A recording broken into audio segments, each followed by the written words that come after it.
나라를 아예 정복해버리자고 주장하며 칭제 건원까지도 내세우게 된다.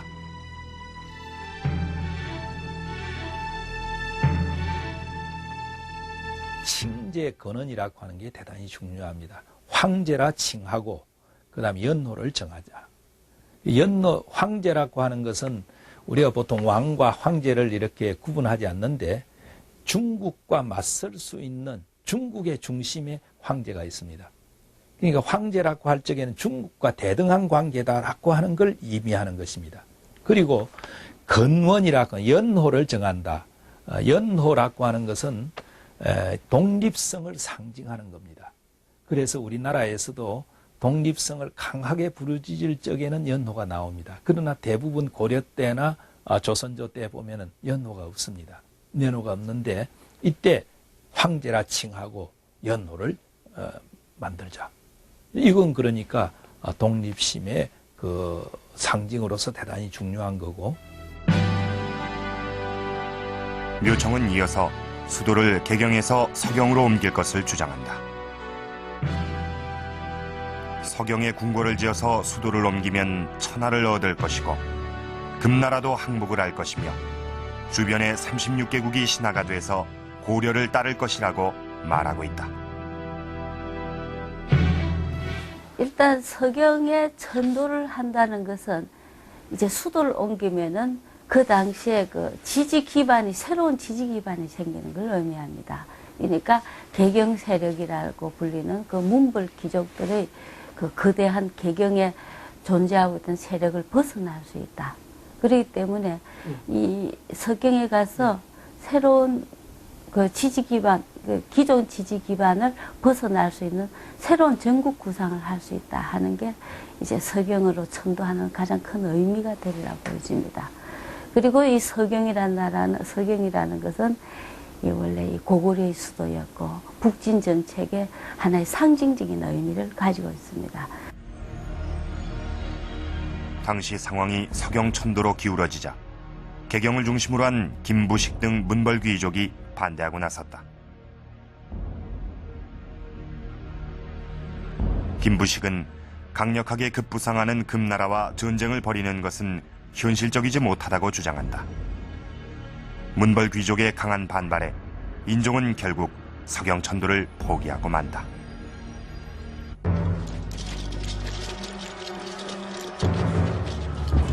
개경 중심 세력에 의해 서경천도가 실패로 돌아가자 묘청은 난을 일으킨다. 고려 인종 13년의 일이다. 그러나 금나라와의 전쟁보다는 화친을 주장했던 김부식은 묘청의 난을 중대한 도전으로 받아들인다. 결국 묘청의 난은 김부식에 의해 진압되고 만다.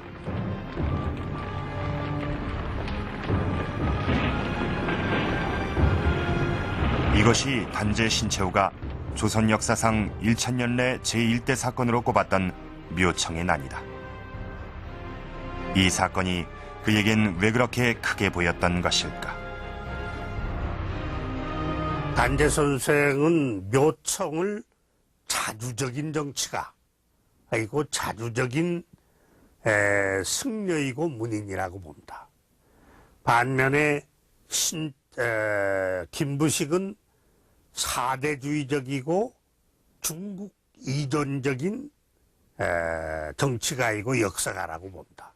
그래서 묘청이 자주적인 힘을 길러서 궁극적으로는 만주도 회복하고 우선 요동을 회복할 꿈을 가지고 있었는데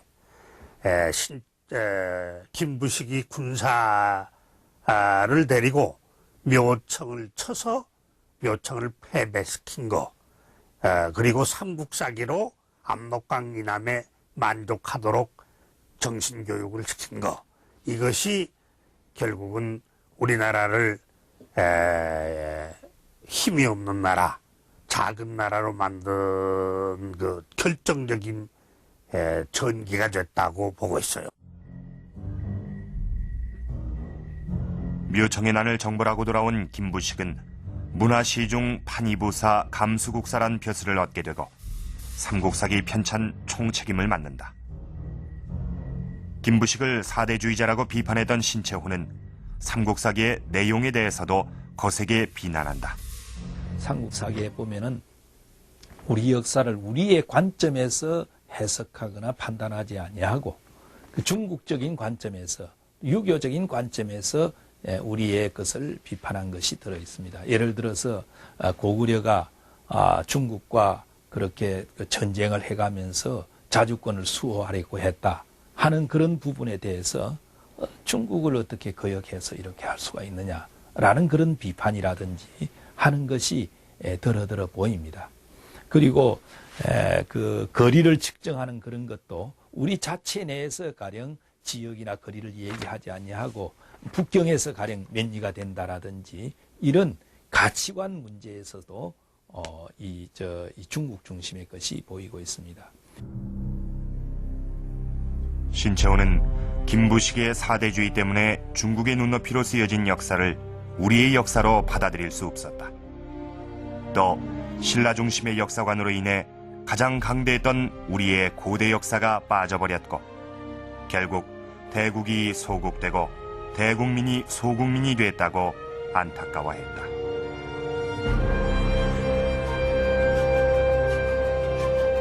신채호는 삼국사기를 역사서로조차 인정하지 않고 있다. 그는 왜 이렇게 삼국사기를 부정하고 있는 것일까?